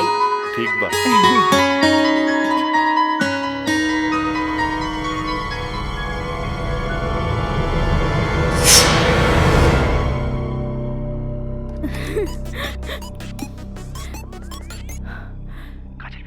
हाँ काका, काजल बोला तानी। काजल बिटिया काम हो गई। का काम हो गई काका? जल्दी से 3 कोनवा पर आ जा। ठीक है काका, अब तानी। का बात बा? केहू देखत तो नहीं खे। इला तहार दिहल कैमरा और ई रहल कैमरा के चिप बिटिया। हे भगवान, बहुत बचपुचा के आइल बानी ताकि केहू के शक ना हो। थैंक यू काका। अरे रिका बिटिया, देखा बिटिया, भगवान के घर में देर होला, अंधेर नहीं खे, और भगवान तारा बहुते कामयाबी दी है। अच्छा बिटिया जी। अच्छा बिटिया, हम जाता हैं। ठीक बा।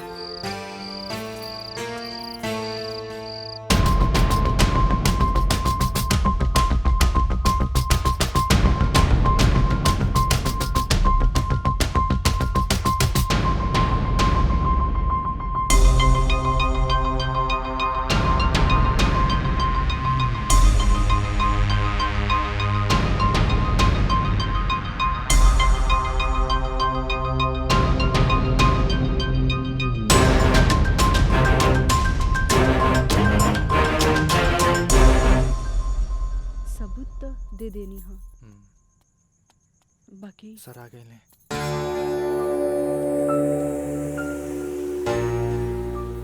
प्रणाम सर। खुश रह काजल। वो लोग समझ ले रहन की तमाशा होई, बाकी तू चुप रह के बाजिए पलट देलू हैं। तू जौन भी सबूत हमरा के देले रहलू, हम सब स्टडी कर ले बहुत सही है। I am proud of you बेटा। Thank you sir. God bless you. Mithilesh ji, कल कोर्ट पे मिले थे। ठीक बा सर। ठीक है, चलो। प्रणाम सर।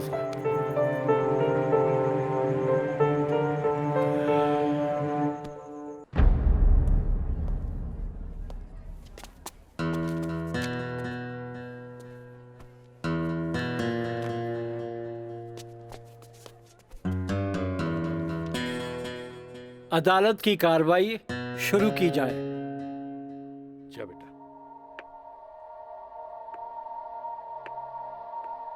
मिलॉर्ड, असल में ई केस एगो अय्याश अमीर आदमी के अय्याशी के केस है। साथ में पढ़े वाली छात्रा के अपन अय्याशी के जाल में फंसा के ओकर असमत से खेले के केस है। I object milord. हमार वकील साहिबा के शायद दिमाग खराब हो गई बा जी। हमार मुवक्किल पर बेबुनियाद घटिया इल्जाम लगा रहल बाड़ी। मिलॉर्ड, जेकरा ई घटिया और बेबुनियाद इल्जाम कहतारे ओकर बुनियाद हा। हम चाहे कि इनकर मुवक्किल राजा के कटघरे में बुलावल जाए। इजाजत है।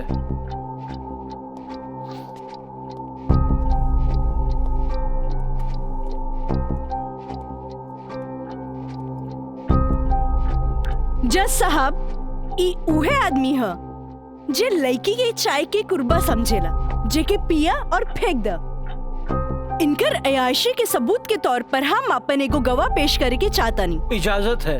Thank you.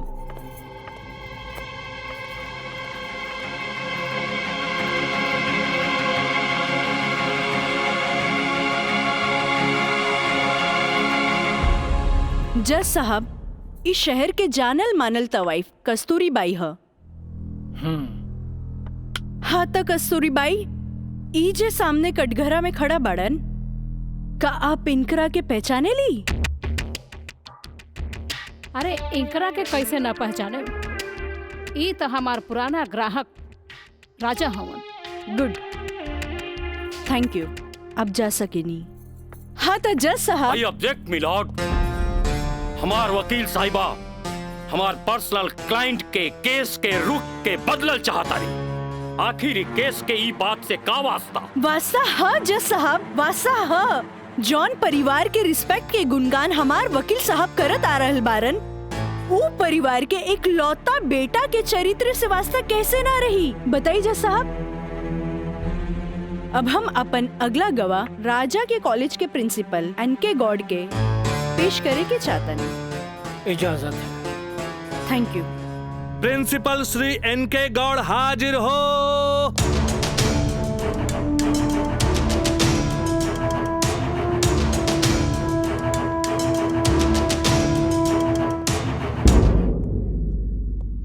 हाँ तो प्रिंसिपल साहब, आपकी कॉलेज की एक छात्रा काजल सिन्हा के साथ जब ई शख्स सरेआम छेड़खानी कैलस और जब वो आपसे रिपोर्ट करे के बाद पुलिस में जात रही तब आप का कहनी? हम ओकरा के पुलिस में जाए से रोकनी और आज के हिदायत देनी कि आपन आदत से वो बाज आवे, काहे कि हम ना चाहत रही कि रसूखदार परिवार पर कोई आँच आवे। Thank you.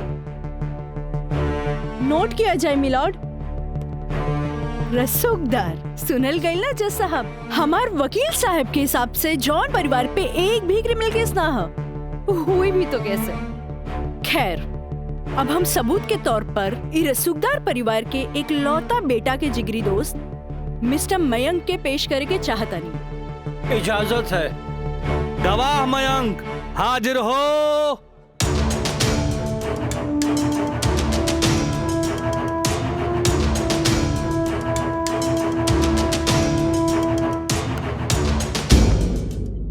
हाँ तो जज साहब,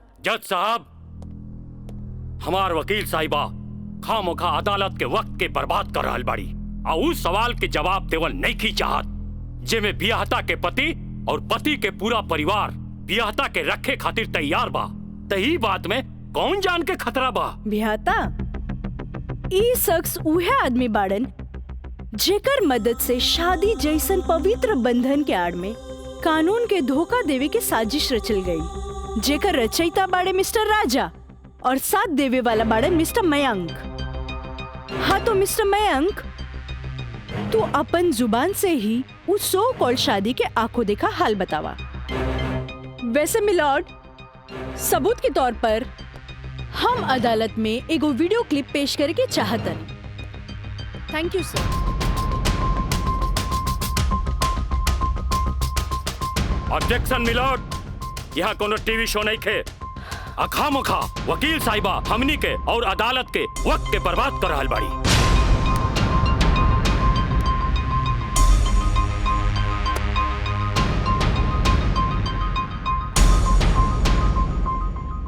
जज साहब, वीडियो क्लिप में साफ दिख रहल बा कि दुल्हा दुल्हन के दाएं बाएं ना बल्कि आमने सामने बैठाल गईल ह, जे हिंदू रीति रिवाज से बिल्कुल गलत बा और ऐसे नहीं से भइल काहे कि पंडित से शादी ना करावल गई, एक बहरूपिया से पंडित के रूप धरावल गई।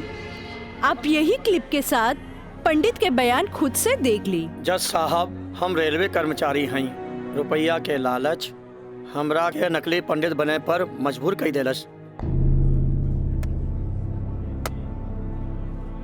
जज साहब, हम एक गरीब आदमी बानी और पैसा का लालच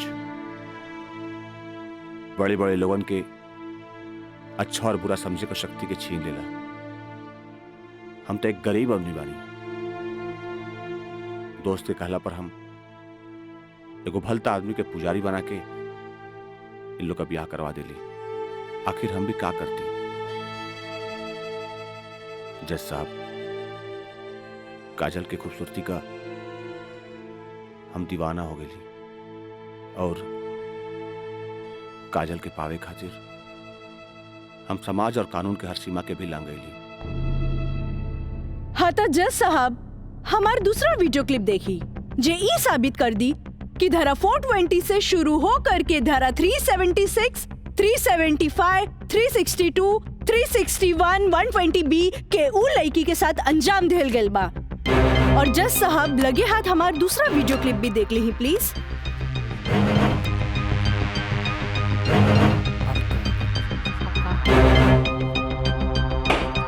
ऑर्डर ऑर्डर। अरे हटाओ, हटाओ, हटाओ। हम सही कहा था नहीं भाई, अभी बियाह ना हुई। तोहरा के बियाह करे के कौन कहले रहे? तो का करती? वैसे ना मानत रहे तो हम कानून से बचे के खातिर बियाह के नौटंकी कर देनी।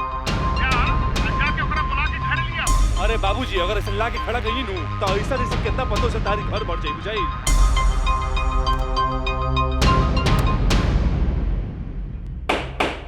Order order. सारे गवाह और बयानात को मद्देनजर रखते हुए अदालत इस नतीजे पे पहुंची है कि मुजरिम का मकसद पहले से ही धोखाधड़ी से कहीं आगे था, क्योंकि उसका मकसद उस लड़की को धोखा ही नहीं देना था बल्कि उसके साथ शारीरिक संबंध स्थापित करना था। और यह भी साबित होता है कि मुलजिम ने बलात्कार को शादीशुदा जिंदगी को एक व्यवहारिक रूप देकर कानून को धोखा देने की कोशिश की है। इसलिए अदालत धारा 420 से बढ़कर इसे 376 एक रेप केस करार करती है और साथ ही महंग को इस अवैध कार्य में साथ देने के लिए धारा 120 बी को अदालत मुकर्रर करती है।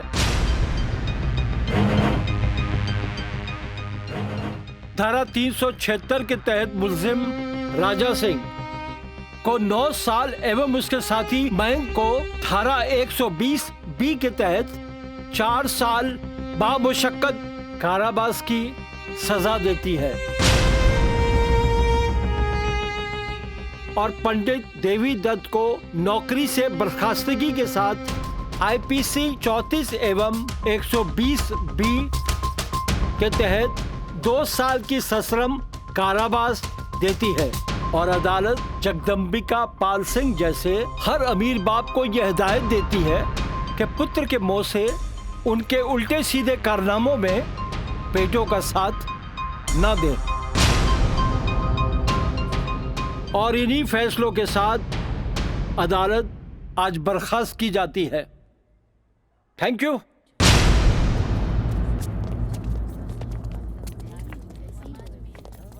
सर,